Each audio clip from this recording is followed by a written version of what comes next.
Balita korban penculikan bernama Bilkis di Makassar, Sulawesi Selatan ternyata 3 kali dijual dari orang berbeda. Terakhir Bilkis dijual kepada salah satu suku di Jambi seharga 80 juta rupiah. Dalam jumpa pers pada Senin pagi, Kapolda Sulsel Irjen Juhandani Raharjo Puro mengatakan dari hasil penyidikan diketahui korban ketiga kali berpindah tangan. Para pelaku Bilkis dijual mulai dari harga 3 juta rupiah sebelum akhirnya dijual 80 juta rupiah di Jambi. Salah satu pelaku yakni berinisial NH diduga menjadi penadah dalam jaringan penculikan Bilkis.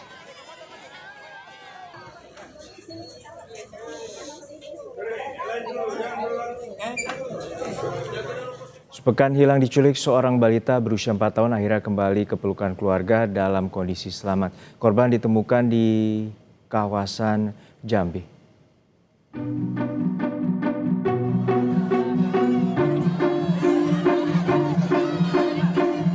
Tangis haru dan rasa syukur dirasakan orang tua balita yang berhasil diselamatkan dari penculikan.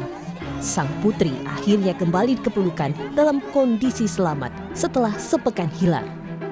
Korban ditemukan pada Sabtu 8 November 2025 di Kabupaten Merangin, Provinsi Jambi setelah hilang selama sepekan. Hasil pemeriksaan kesehatan, tak ada tanda kekerasan fisik maupun trauma psikologis pada korban. Ditemukan tadi malam dan bisa kembali ke Makassar pada hari ini. Ya. Dan tadi sudah dicek kesehatannya, alhamdulillah tidak ada tanda-tanda penganiayaan, ya, dan kondisinya juga baik. Secara psikologis juga sudah dicek, ya. Dari Bu Kadis juga sudah ngecek semuanya, alhamdulillah dalam kondisi yang sangat baik. Anaknya juga ceria, baru kita terima anaknya, ya. Jadi akan kami dalami pelaku-pelakunya, jaringannya, tindak pidananya. Korban dilaporkan hilang pada 2 November saat menemani sang ayah berolahraga di Taman Pakui Sayang, Kota Makassar, Sulawesi Selatan. Dalam rekaman CCTV, korban dibawa secara tergesa-gesa oleh seorang perempuan tak dikenal. Saat ini, para pelaku penculikan telah ditangkap dan tengah diperiksa di Polrestabes Makassar. Tim Liputan, Kompas TV. Setelah sepekan, balita yang hilang di Makassar telah kembali ke pelukan keluarganya. Informasi terkini soal kasus penculikan ini disampaikan oleh jurnalis Kompas TV, Gufron Lamataha dan juru kamera Nila Rustam. Gufron, untuk saat ini bagaimana kronologi akhirnya korban ditemukan di Jambi dan berapa orang yang ditangkap oleh pihak kepolisian? Ya, siang Juno dan juga saudara, benar sekali. Hingga saat ini memang korban sudah berada di rumah keluarganya yang ada di Kota Makassar untuk bagaimana hingga proses kronologi korban kemudian ditemukan di Jambi ini, saudara, memang berawal dari hilangnya korban di salah satu taman yang ada di Kota Makassar pada 2 November lalu, terus kemudian juga diculik atau yang menjadi yang menjadi tersangka utama di Kota Makassar ini berinisial SY, yang kemudian menculik terus kemudian membawa korban ke kos pelaku dan menawarkan korban melalui sosial media, sehingga tersangka lainnya dengan inisial NH ini tertarik, yang berasal dari Jakarta ini kemudian ke Makassar dan berencana ataupun juga membeli korban ini dengan harga 3 juta rupiah. NH ini kemudian, saudara, menyerahkan lagi ataupun juga menawarkan korban lagi kepada MA dan AS dengan harga 15 juta rupiah.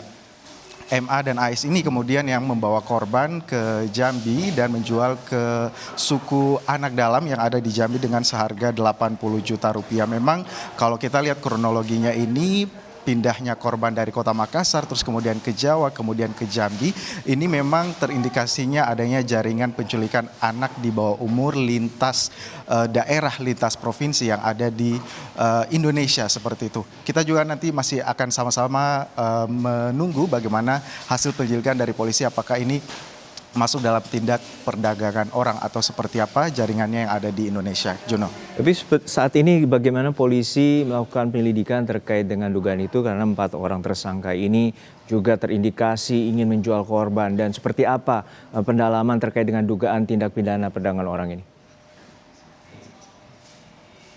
Betul sekali, indikasi penculikan anak di bawah umur ini memang diduga merupakan jaringan tindak pidana perdagangan orang atau TPPO yang ada di Indonesia.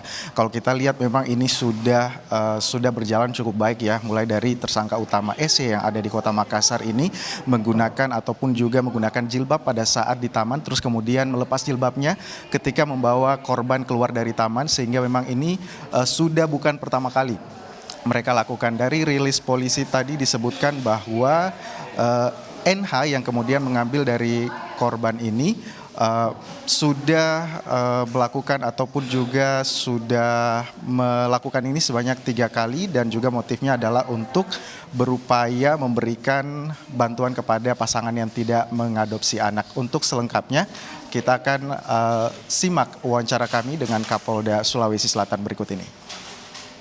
Polrestabes sudah mengamankan 4 tersangka. Adapun tersangka adalah SY, perempuan, 30 tahun, pekerjaan PRT.